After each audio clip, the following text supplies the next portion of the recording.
Dankie, kom ons sit.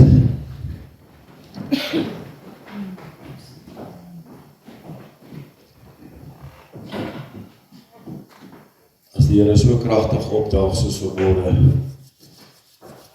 kan 'n mens nie anders as om dankie te sê dat ons lewe nie, dankie te sê dat die Here ons uit daai put van verderf uitgehaal het nie.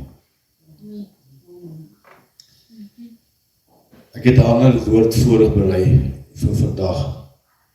Vanmôre toe ek opstaan, het ek hierdie woord voorberei met die oog op die gebeure vandag, met die oog op aanbidding, met die oog op verlossing, met die oog oor wat gister gebeur het. Gister was hierdie gebou vol mense gewees met die begrafnis. En die Here het net vir my weer gewys, weer eens. Baie mense het gekom uit nuuskierigheid uit. Baie mense het gekom om die gestorwenes die eer te gee, miskien. Maar baie mense het hier uitgegaan gister na die begrafnis en hulle het hulle lewe ervat soos wat hy was. Vol van die wêreldse dinge, vol van die wêreldse plesier. So my vraag vandag is, hoe aanbid ons Jesus? Hoe aanbid ons die koning van konings? Aanbid ons hom net met kopkennis? Aanbid ons hom met lippekennis? Of doen ons hom met waarheid, gees en waarheid? En dis hoekom ek vanmôre hierdie woord geskryf het, vandag vanmôre, ware aanbidding met gees en waarheid, en ek wil die stukkie gebruik in Johannes 4 vers 23 en 24.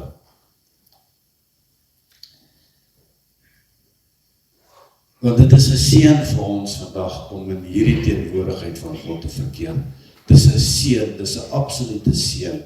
Ek weet nie wie van julle het hom ervaar soos wat ek hom ervaar het vanmôre nie. Hy het my werklik om aanraak vanmôre. Ons is in die een wat lewe gee, sy teenwoordigheid.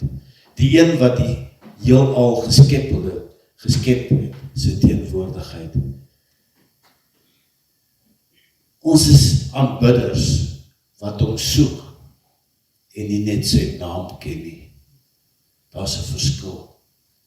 Die Bybel leer vir ons, soek my terwyl ek nog te vinde is. Daar gaan 'n tydperk kom wat die mens Jesus gaan soek, maar hulle gaan hom nie weer kry nie. Hy gaan homself onttrek het van die mens af. En dit is feite daai. Jy sien, as ons hom aanbid, moet ons sy effort daarin sit. Ek wil iets aanhaal wat Dawid vir my gesê het. Hy het besluit, hy hou niks terug nie. Niks van sy lewe hou hy terug nie. Hy het alles vir die Here gegee. Alles het hy vir die Here gegee. As 'n mens alles vir die Here gee, wat behels dit? Het julle daaraan gedink al, wat behels dit as jy alles vir die Here gee? Ek het 'n paar idees in my kop. Dit beteken eerstens, ek gee hierdie liggaam wat God my gegee het, gee ek terug vir hom. Tweedens, dit beteken dit wat God my mee geseën het, gee ek terug vir hom. Dit beteken my finansies, dit beteken my eiendom, dit beteken my werke, dit beteken my geduld, my liefde, my vrede. Met ander woorde, ek word soos Jesus. Dis wat dit beteken. Jy gee alles terug vir hom, sodat jy kan verander. As jy nie kan verander nie, glo vir my. As jy nie die goedes teruggee vir die Here nie. Mense wonder baie dikwels, hoekom bid ons teen die plafon vas? Mense wonder baie dikwels, hoekom word ek nie gesond nie? Mense wonder baie dikwels, hoekom is daar nie voorspoed in my lewe nie? Want hulle hou gedeeltes terug vir hulle self. Hulle is hulle eie konings nog. Hulle is nog hulle eie voorsieners nog. Hulle probeer nog hulle eie planne maak. Dis wat gebeur. Mense probeer daardie self nog heers in hulle lewens. Daarom is daar nie verandering in jou lewe nie. Daarom gebeur dinge soos wat dit met jou gebeur. Wat die Here vir ons sê is, ons moet soos oop kruike wees. Jy weet, as jy 'n blom vaas vat, moet 'n oop kruik wees. Met ander woorde in die buitekant, en dan as God besluit, hy stort sy teenwoordigheid in jou en sy gees in jou in, moet daar nie 'n restriction wees nie. Mense wat weet waarvan ek praat in die industrie praat van 'n orifice, is 'n restriction. Daar's 'n orifice, dis 'n restriction. As daai orifice aan een kant is pressure en aan die ander kant is daar nie pressure nie. So dit gebeur dat God nou wil hierdie seën in jou instamp, in jou inprop, maar daar is 'n orifice, 'n restriction, dis jou bietjie sondes wat jy hou vir jouself, is daardie rokies of daai doppies, of dit is daardie finansies wat jy vir jouself hou, of daardie goed is. En nou, kry jy nie daardie volle seën van God af nie. Okay. Maar dit is net wonderlik, ons moet so skoop kruike wees, ons moet alles kan ontvang. Lang terug het ek iemand gesien wat die voorbeeld gehou het van twee hande en dan deel hy die appels uit. Maar sy hande is nader aan vol, hy kan nie nog vang nie, maar hy moet nog ontvang. So jy moet let go. Let go. Daardie goed is in jou lewe moet jy let go. Daardie goed is wat jou sonde in jou lewe is, moet jy let go. En ek wil vir jou vandag sê, laat ons harte vul met die gees van God. As ons nie ons harte kan vul met die gees van God nie, lewe ons net soos die wêreld. Jy lewe net soos die wêreld. Daar is nie 'n verskil van jou nie. Johannes 4 vers 23 en 24.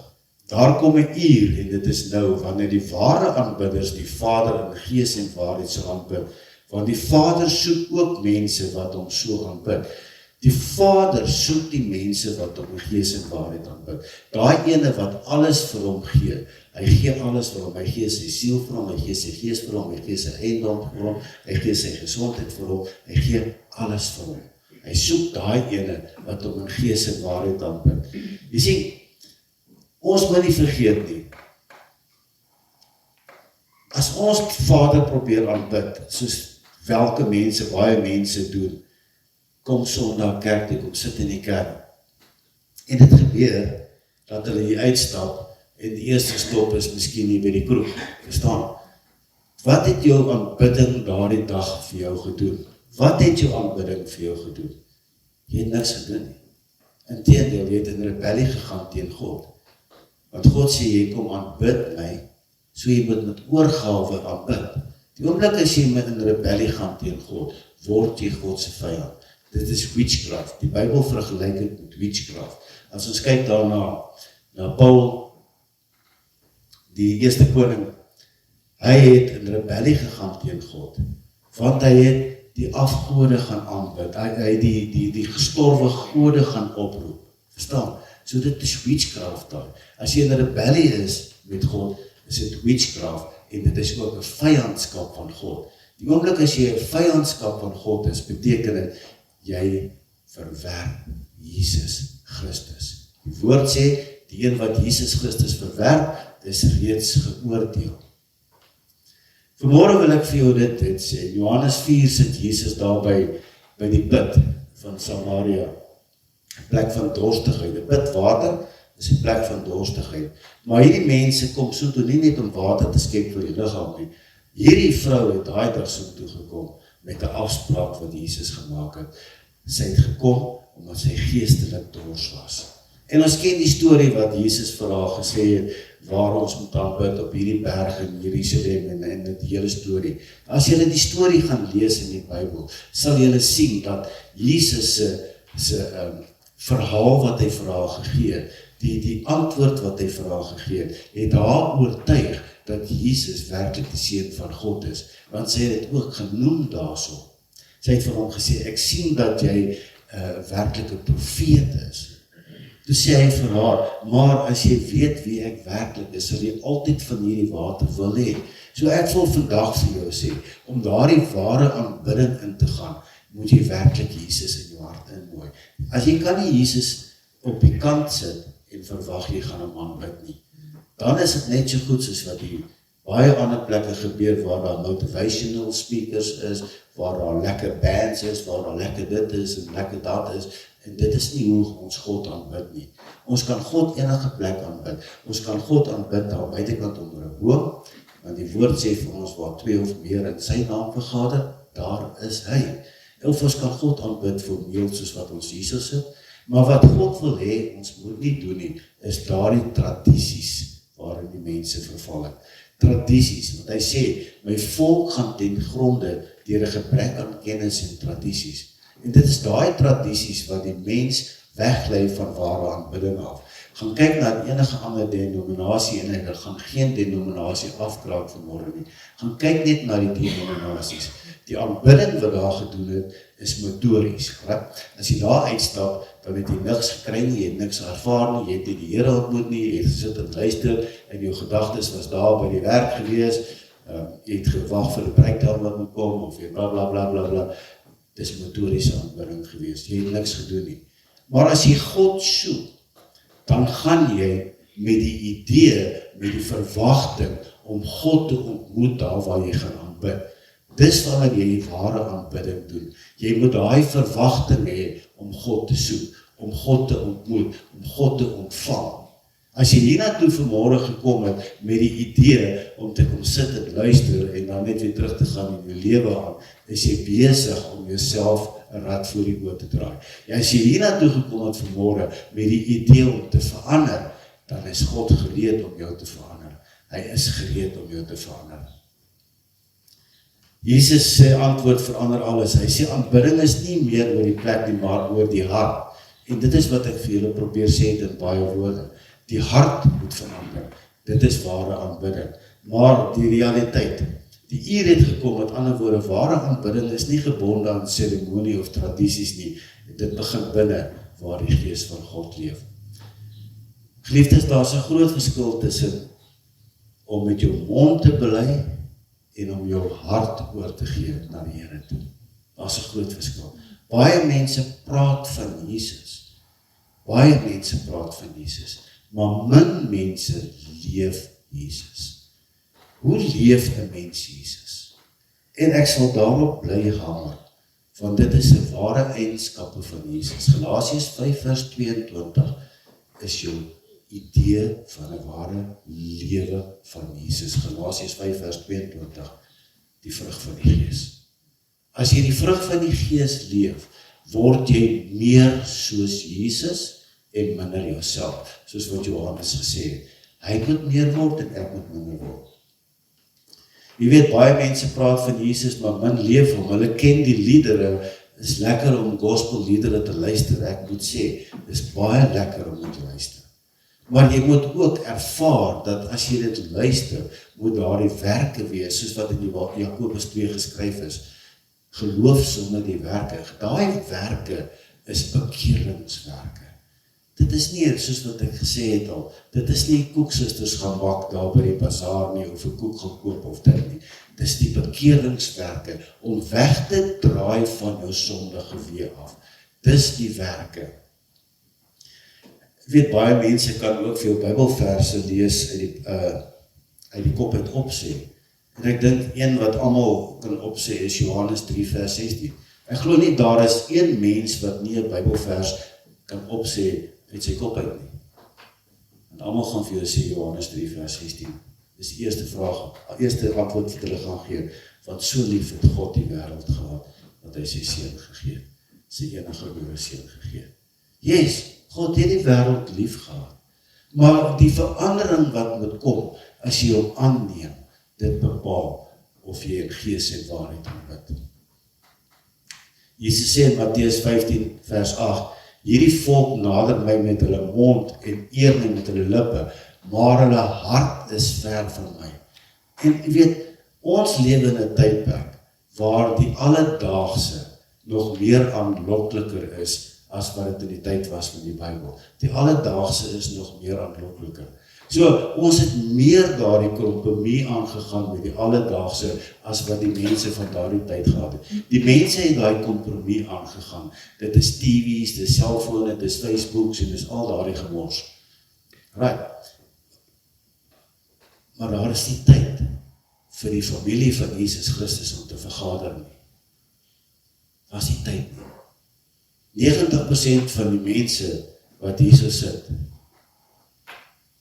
en help my reg as ek verkeerd is, spandeer per week 5 ure, 6 ure op hulle Facebook. Of WhatsApp, as jy dit het. Jy het nie Facebook en WhatsApp nie. Wys gou vir my.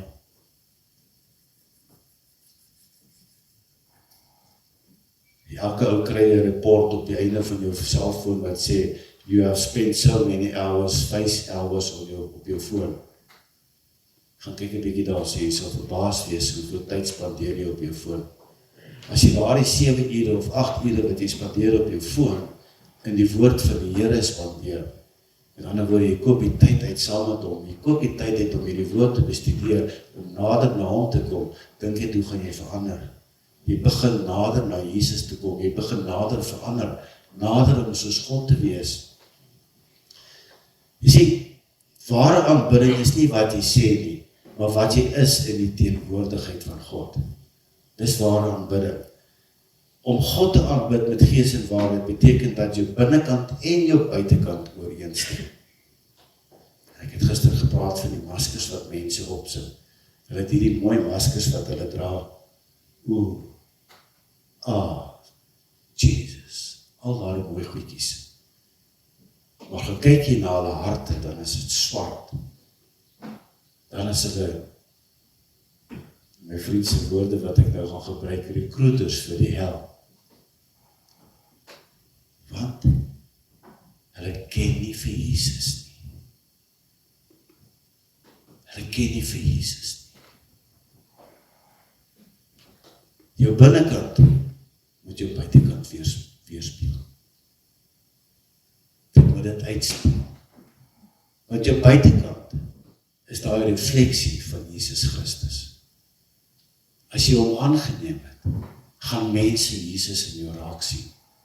Maar as jy hier uitstap, en jy lewe soos die wêreld, dis, jy het 'n ander woordeboek as wat Jesus het. Ken jy daai woordeboek? Jy het 'n ander woordeboek as wat Jesus het. Jy het ander doene en ander late wat Jesus het. Jy eer God. Jy respekteer die tempel, die heilige tempel van die Heilige Gees. Wat is dit? Wat is die heilige tempel van die Heilige Gees? Ek gaan vir julle los met vrae vanmôre. Ek het dit baie gepreek al. Dis ook in die woord. My broer, my suster, om in gees te aanbid, God is gees. Dit beteken hy is nie beperk tot 'n plek of 'n vorm nie. Ons kan enige plek aanbid. Ons kan onder 'n boom langs die viswaters. Maar ons moenie ons onderlinge byeenkomste vergeet soos wat die woord sê. Dat hy by mekaar kom van sy familie, van sy kerk nie. Want ons is almal lede daarvan.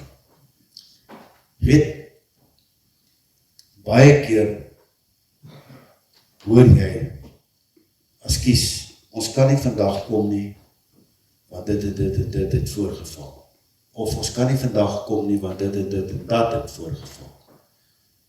Maar as ons kyk na die verskonings, of as ons kyk na die redes, ek wil nie verskoning gebruik nie, ek na die rede hoekom 'n persoon nie na die huis van die Here kom nie. Wonder ek baie keer, waar is die toewyding? Waar is die werklike begeerte om in God se teenwoordigheid te wees?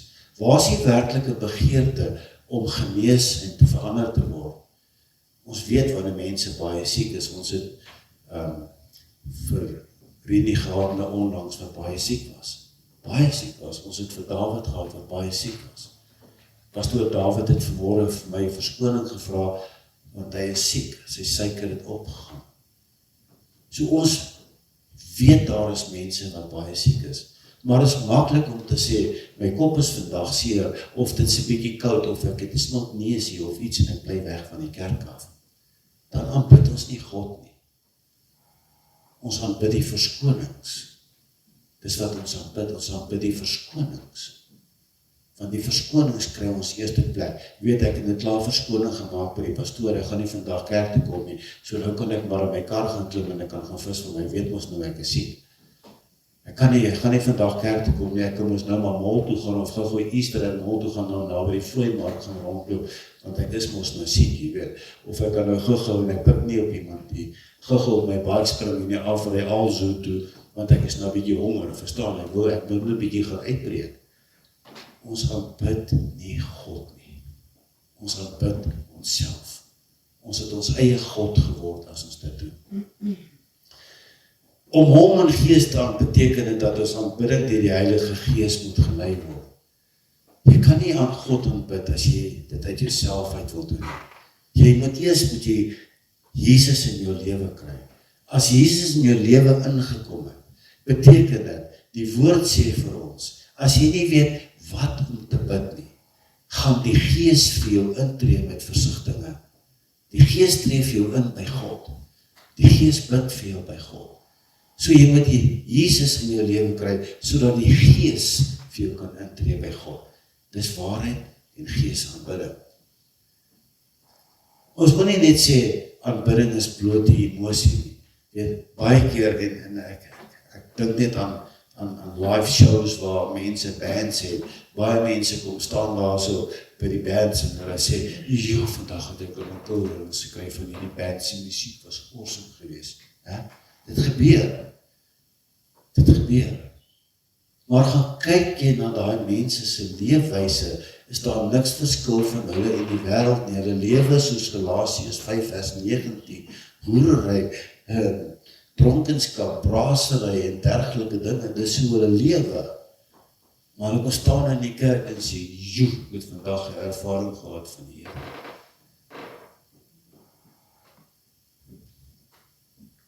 Emosies kan jou nie by die Here bring nie.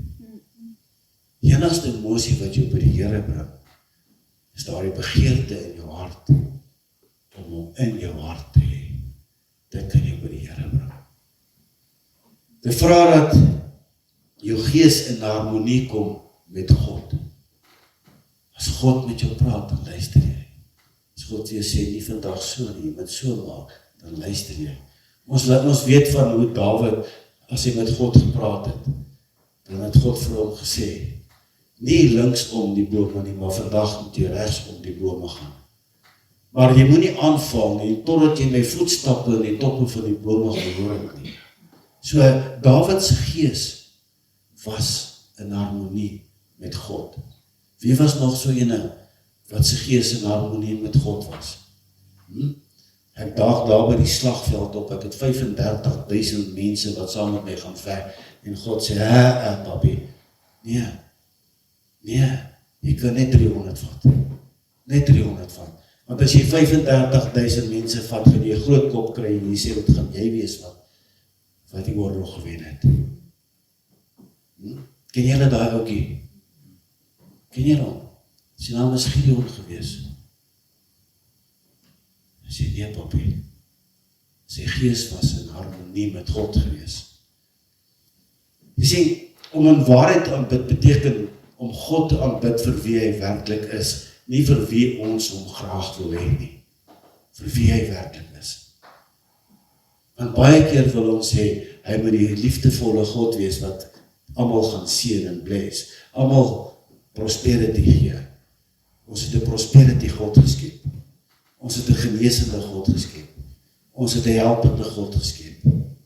Ja, ek het vanmôre hierdie ding aangetrek met 'n doel, want toe ek in die put was, het hy my uit die put uitgehaal. Toe ek hom gevra het, help. God wil hê, ons moet hom aanbid as die almagtige, heilige God, die skepper van hemel en aarde. Dis wie wil hy hê, ons moet hom aanbid voor. Ons moet hom erken as die heilige God, skepper van aarde, wat sy seun gegee het. Ons moet erken dat God heilig is. Weet die Bybel sê, op 'n plek sê die Bybel vir ons so baie mooi. Hy sê, niemand gaan in die koninkryk ingaan sonder heiligmaking nie. Niemand nie. Die skrif stel dit so, waar sonder jy die koninkryk van God nie gaan sien nie. So, as jy nie die koninkryk van God gaan sien nie, verwag jy dat jou leefwyse op aarde, wat vol van allerlei drogies is, God gaan innooi in jou lewe in? Jy weet hoe Jesus gebore is, daar in Matteus, sê daar die Simon, vandag het die koninkryk van God naby gekom, dis Jesus gewees. So as jy Jesus in jou hart inneem, Beteken dat jy moet verander. Jy moet daardie daadwerklike verandering toon, sodat jy die koninkryk van God kan ervaar. Ware aanbidding kom uit 'n rein hart, nie uit skynheiligheid of godsdienstige gewoontes nie. Mense gaan kerk toe, Sondag vir Sondag vir Sondag.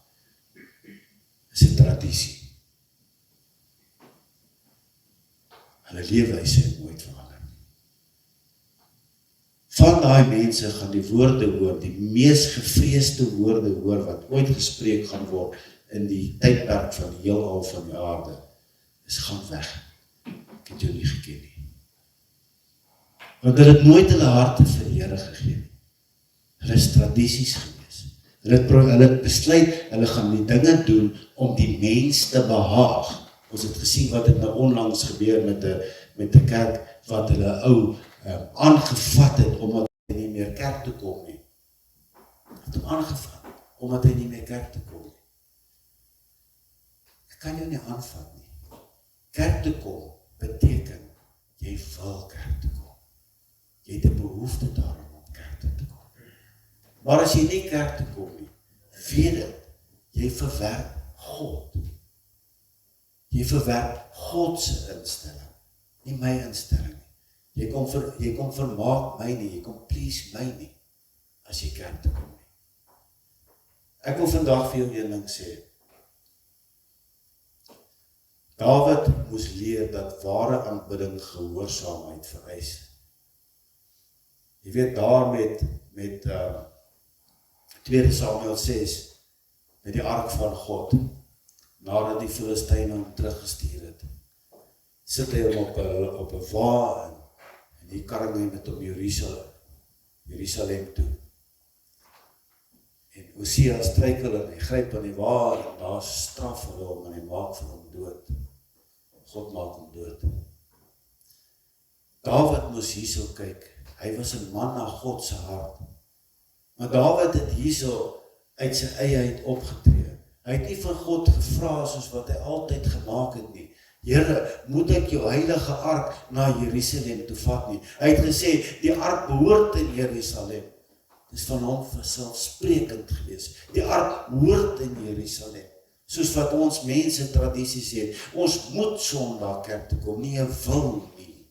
Ons moet Sondag kerk toe kom, daar's nie 'n wil nie. Dis 'n tradisie.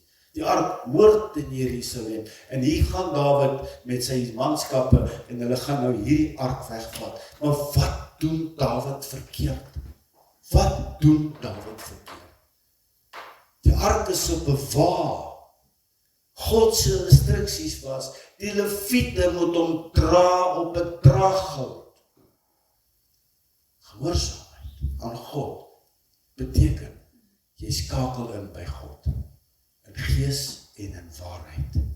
Jy sien, Dawid moes hierdie toets skryf.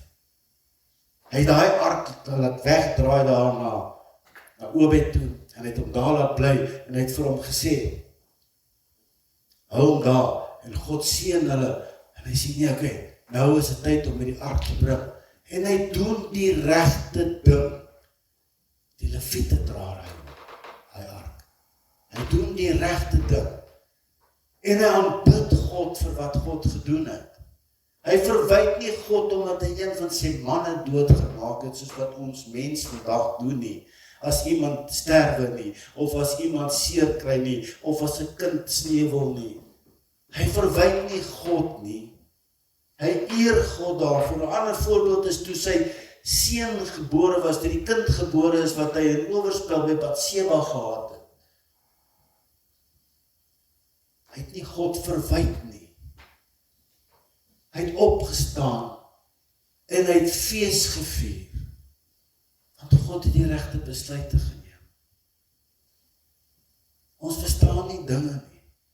Baie keer verwyt die mens dinge in hulle lewe sonder om 2 keer te dink. God initieer nie alles nie. Hy begin nie alles nie. Maar hy gebruik elke geleentheid vir sy doel. Hy gebruik elke geleentheid vir sy doel. En ek wil na jou kyk vanmôre. Ek gaan amper klaar maak. Jy het siek geword. Jy het baie siek geword. 2 keer. Maar dit wat jy siek geword het jou verhouding, jou leefwyse met God heg gemaak en eg gemaak. Dis die verskil. God het jou siekte gebruik om jou by hom te kry. God het jou siekte gebruik, wat nie deur hom begin is nie. Hy het nie gesê hoe ons moet lewe nie. Hy is nie die een wat kom om te steel, slag en vermoor, soos Johannes 10:10 sê nie. Hy is nie die een wat kom steel, slag en vermoor nie, maar hy is die een wat lewe in oorvloed gee. En soos ek nou my vriend sien daarso, met 'n nuwe vriendin, met 'n nuwe lewe wat voor hom lê, want die lewe wat hy wil inslaan is om God te eer, die lewe wat hy wil inslaan is om God se woord te gaan verkondig vir hulle wat onkundig lewe in die wêreld en evangelis word. Dis hoe God hom omgedraai het. En dit is wat saak maak, dat ons God soek in gees en waarheid, en nie met lippekennis en kopkennis nie, want God wil jou hart hê. Hy sê, ek stel nie belang in jou offergawes en jou almoses nie, ek sê, ek soek jou hart, sê God. Dis wat hy soek.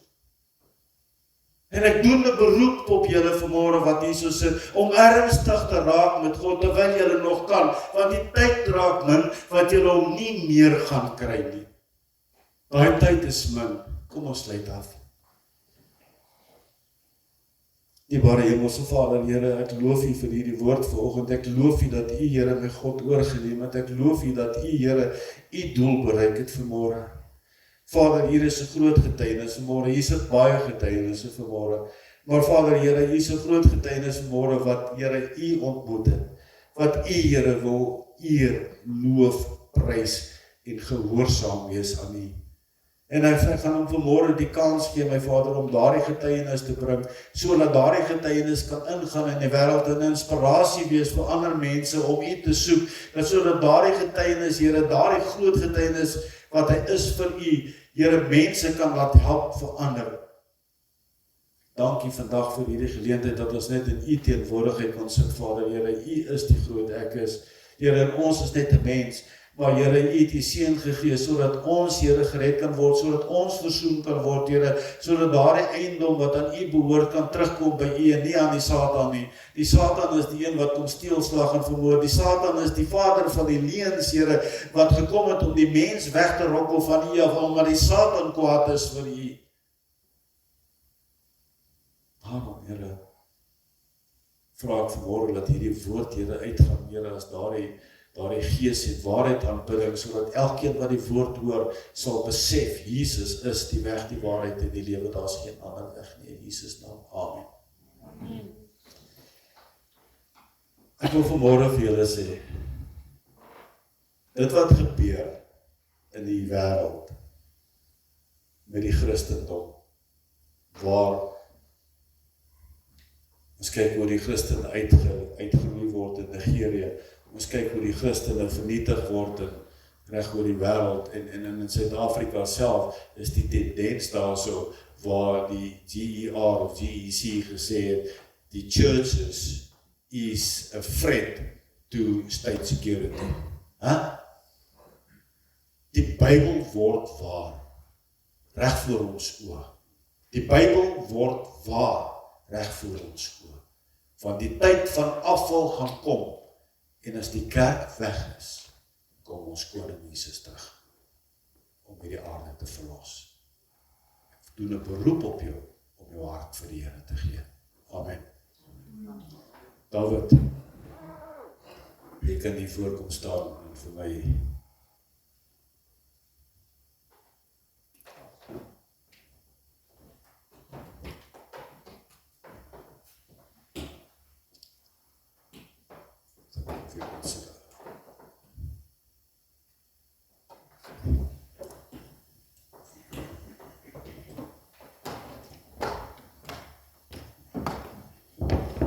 Môre, boeties en sissies.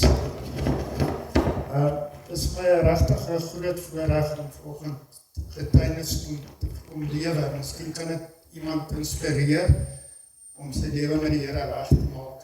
Ek gaan meer konsentreer oor die laaste 6-7 maande in my lewe, wat my lewe regtig heeltemal verander het.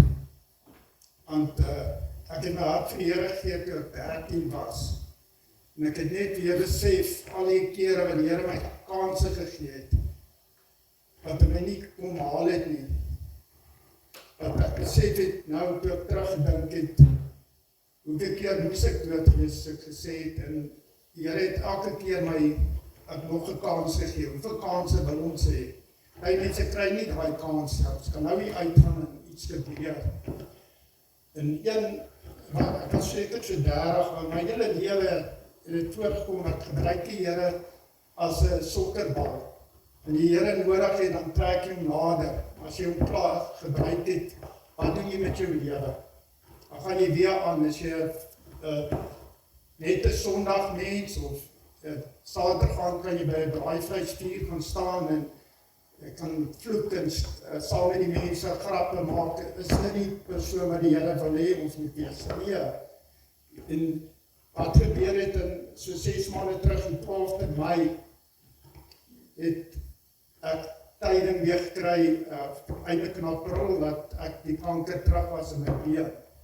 En al het my op die 12de Mei het hulle my geopereer in Sandton Kliniek. En my eerste slegte ervaring het begin toe ek 3 weke uit die hospitaal uit was. Ek het net 'n verskriklike koors ontwikkel. Want ek glo vandag, ek moes dalk nie hier gewees het nie. Maar God het weer besluit, hy het my daai week spaar. Daar is mense by my bed wat gebid het. En ek het dit nie geweet nie. Ek het nie geweet wie is by my bed daai week nie. Toe is ek uit en ek sit met die helse gat in my wondpie hier, so ek het nou, dis hoekom ek so loop, ek het nou nog steke en stents en goed in die been. Maar in elk geval, ek is toe uit die hospitaal uit, toe begin die nuwe rehab-proses van, hulle moes die wond opbou. Ek het by die wondkliniek in Sekunda uitgekom, hulle het vir my gehelp, wonderlike werk gedoen. Hulle het hom toegekry tot, hy was so 12 cm of 10 cm diep die gat. Met so 24 cm lang, dat het 'n oop plek was. En hulle het die wond opgebouw tot op 3 cm. Toe by die kon die vel nie meer nader aan mekaar te gaan nie. Toe is ek terug in Augustus na Sandton toe. Die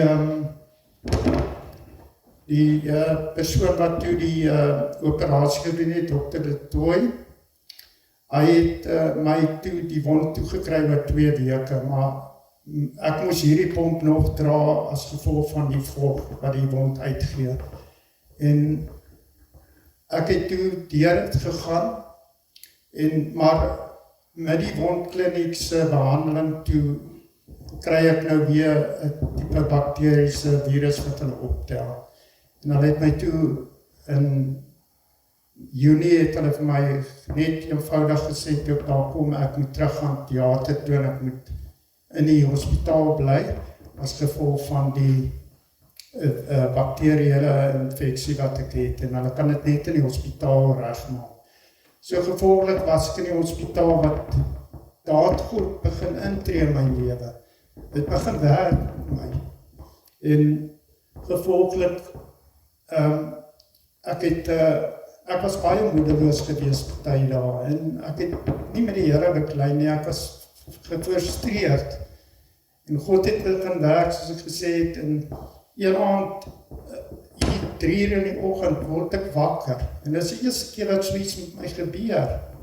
En die Here gee vir my, ek moet Jesaja 54 vers 17 gaan lees. En ook wat hier op is nie, Kobus. Ja. Maar in elk geval, dit gaan oor die wapenrusting van God, en dat hy enige tong wat jou sal belaster, hy sal dit weghou van jou af. En toe besef ek, my deurbraak het gekom. Maar ek het ook besef, daai 6 maande in die hospitaal, in en uit, het ook, God moes my daar tot stilstand geruk het. Want as hy my nie tot stilstand geruk het nie, dan sou ek maar aangegaan het soos nou, voordat ek alles vir die Here gegee het. ek sou sê staal van die lewe in die wêreld, maar die Sondag wil jy kerk toe gaan. En dis nie wat die Here wil hê nie. Hy wil hê jy moet alles omgee of niks omgee nie, want God gee alles vir ons. Hy het sy seun gegee vir ons. So as jy nie alles vir God wil gee nie, dan moet ou nie as 'n kind van die Here wees nie. Dit is wat ek na 64 jaar uitgevind het in my lewe. En mense, as ek kan kyk wat het in my lewe getransformeer van dit ek daai besluit geneem het. En, soos ek sê, God moes my in regtig tot stilstand dwing, want ek was 'n mens, of ek is 'n mens, ek raak ongeduldig. En dis dit nie so as jy probleme het, dan vat jy daai pakkie vir jouself, want God is nie vandag genoeg vir jou nie. En die ander ding is, jy bid dalk oor iets, maar dis nie, die Here wil dit nie vir jou gee vir een of ander rede nie.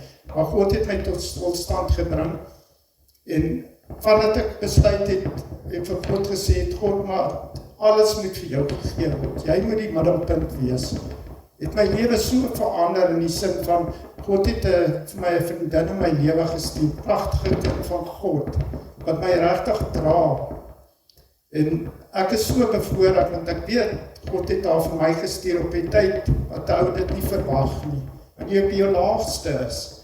En daar was mense wat ek nie meer versoen het nie, maar God het gekom, en ek het my geleer, nie verbitterd en of met 'n wrok in jou hart loop. Daar is so baie families wat vandag opgebreek is. Want die ene het dit gesê, of die ene het dat gesê. Maak reg met daai mense, al was jy nie die verkeerde een nie. Ek het gegaan, ek het dit gedoen. En as ek kyk vir die goed wat ek en Anne-Marie voorbid, want ons bid daagliks saam, het ek net besef, as ek kyk al die goed wat God doen, wonderwerke, hoe God deurkom. Die laaste ding wat ek wil sê is, daai aand toe ek gelê het in daai bed, en God het die woord vir my gegee, en 2 weke daarna, toe sê ek vir God, want toe wil hulle veloorplanting doen, en ek het vir God gesê, nee God, dis nie wat ek wil hê nie, ek wil hierdie wond getoe. Al het die volgende dag my theater toegevat, ek het elke Dinsdag gegaan, en toe ek uitkom, toe is die wond toe. En dis wat die laaste woord wat ek wil sê vanoggend vir julle. Gee God alles, en hou vas aan God. Moenie God as 'n sokkerbal gebruik nie. Dis nie wat God wil hê nie. God is so lief vir ons. As ek kyk oor my lewe, en soos ek julle gesê, daar's baie gevalle wat ek nie hier moes wees nie.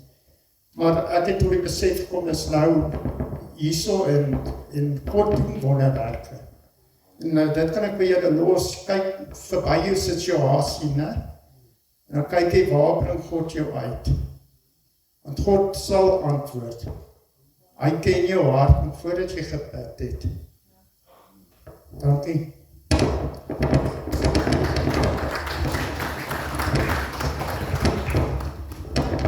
Dankie David. Dit is 'n wonderlike voorreg gewees. Dit is absoluut 'n eer. Jy weet, ek en David, ons kom so 'n lang paadjie saam, ons het daar op die myne gewerk by Van Dijkstrif, en ons het saam gewerk by Middelburg. Ja, hy was my baas gewees. Op die myne was hy my baas gewees, ek was die kontrakteur. So as David gesê het spring, dan het ek gevra hoe hoog moes ek spring, David. Dit was lekker daar gewees, was dit nogal. Maar ek wil nie weer terug aan my toe nie. Die Here het vir my 'n ander visie gegee in die lewe. Amen. Ja, dit is 'n eer gewees om vanmôre saam met julle te kuier en saam met almal te kuier. Ons het nou op die einde van ons verrigtinge gekom.